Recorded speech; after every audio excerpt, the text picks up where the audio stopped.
पाठ 25वा ढोल. सातपुड्याच्या परिसरामध्ये कंदमुळे, फळे, पाना फुलांनी बहरलेले घनदाट जंगल होते. त्या जंगलामध्ये आदिवासी लोक राहायचे.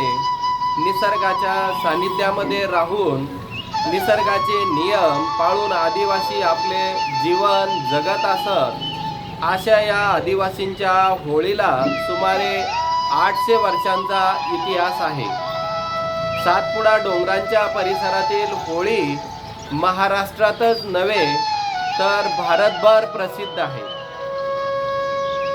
होलिका उत्सवाची सुरुवात माघ पौर्णिमेला दांडा पूजनाने होते. आदिवासींच्या संस्कृतीत परंपरेने आलेल्या दांडा पूजनाला विशेष महत्त्व दिले जाते. होळी पौर्णिमेला दांडा पूजन झाले की सातपुड्यातील वाड्यापाड्यातून ढोलांचा आवाज घुमायला लागतो. कुणांच्या घरांच्या सांदी कोपऱ्यामध्ये खुटीला आड्याला बांधून ठेवलेले ढोल बाहेर निघायला लागतात. मुख्य होळीचा 15 दिवस अगोदर लहान मुलांना होळी सुरुवात करायला झालेली असते. लहान मुले छोटी छोटी होळी पेटवून तिच्या भोवती फेर धरून नाचायला सुरुवात करतात. मुले होळी नृत्यांचा सराव करतात आणि त्याच वर्षापासून ढोलचा आवाज साऱ्या गावात आसपासमध्ये घुमायला लागतो. अख्ख्या सातपुड्यामध्ये ढोलावर थाप पडू लागायला लागते. फाल्गुन पौर्णिमेच्या होळीच्या जय्यत तयारी चालू झालेली असते. पोटा पाण्यासाठी गाव सोडून गेलेले मजूर या सणासाठी हळूहळू आपापल्या गावाकडे यायला लागतात. आमच्या गावातील आमच्या डोहल्या आपल्या चिल्ल्यापिल्ल्यांना घेऊन सणासाठी गावात यायचा. अख्ख्या सातपुड्यामध्ये आमच्या डोल्या प्रसिद्ध म्हणून असायचे. आमच्या ढोल वाजू लागला की वाड्या पाड्यावरची माणसे ढोलाच्या दिशेने नाचत यायला सुरुवात व्हायची. न थकता रात्र रात्र ढोल वाजवण्यामध्ये आमच्या हा पटाईत होता. ढोलांचा सांगडा आंब्याच्या किंवा सागाच्या लाकडापासून तयार केलेला असतो. त्यावर कातडी चढवतात. कोणी ढोलाची पाने बसवतात, कोणी दोऱ्या आवळतात. ढोलासाठी लाकूड कोणते वापरायचे तो तासायचा तसा त्याच्या कोणत्या प्राण्यांच्या कातड्याचे पान लावायचे तो आवळायचा कसा, ढोलाचा नाद अख्ख्या सातपुड्यात घुमवायचा कसा, ही सगळी माहिती आमच्या ढोलवाल्याला परिपूर्ण माहिती होती. जणू काही निसर्गाने त्याला ढोल बनवण्यासाठी जन्माला घातले आहे. म्हणून अख्ख्या सातपुड्यामध्ये आमचा ढोलवाला म्हणून हा प्रसिद्ध होता. होळीचा दिवस जवळ आला तसे तसे पाड्यावरचे लोक, डोंगर दऱ्यात आणि साऱ्या आसपासमध्ये हा ढोलांचा आवाज घुमायला लागला. आमच्याची ढोलावरची थाप मजबूत झाली. यंदाच्या होळीचे खूप ढोल वाजवू, अख्खा सातपुडा दणाणून सोडू असा सगळ्यांच्या मनामध्ये विचार येऊ लागला. अशी जणू त्यांनी शपथच घेतली होती. होळीचा दिवस उजाडला. आमच्या सकाळपासून होळीजवळ ढोल घेऊन बसला होता. हळूहळू ढोलावर थापा मारून सुरुवात झाली. गावातील स्त्री पुरुष ढोलाच्या आवाजाच्या दिशेने येऊ लागली. नकळत नाचायला सुरुवातही झाली. सर्वजण एकमेकांचा हात धरून बेधुंदपणे नाचत होती. आमच्या मोठ्या रंगात येऊन ढोल वाजवत होता.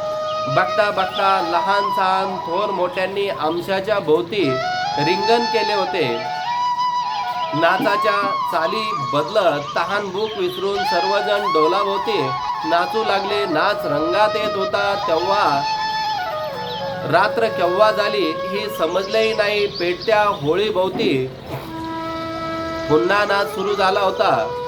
ढोलाचा वेग वाढत तसा नाचणे बेधुंद झाले.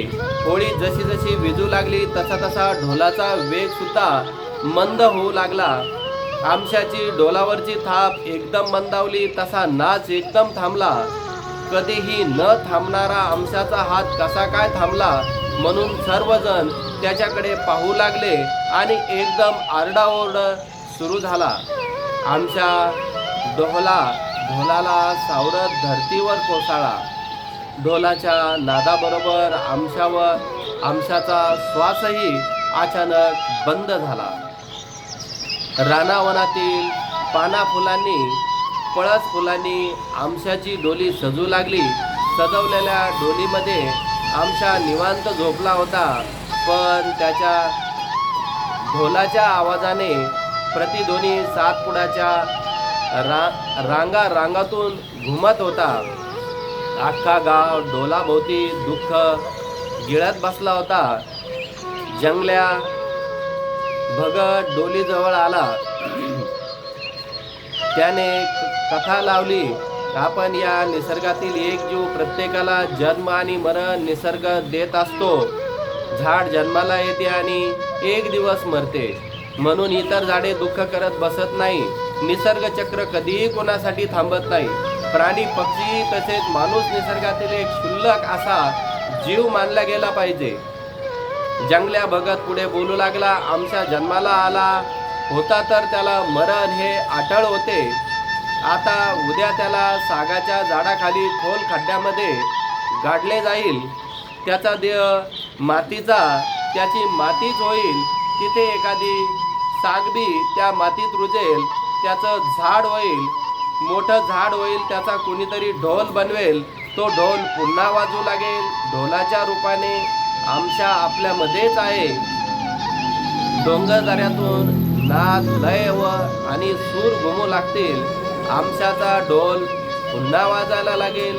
सकाळ झाली होती व सूर्याने आमच्याचे अखेरचे दर्शन घेऊन तोही आपल्या कामाला लागला होता. अशा प्रकारे आपला आनंद व्यक्त करत आमच्याने मरणाला देखील सामोरे गेला.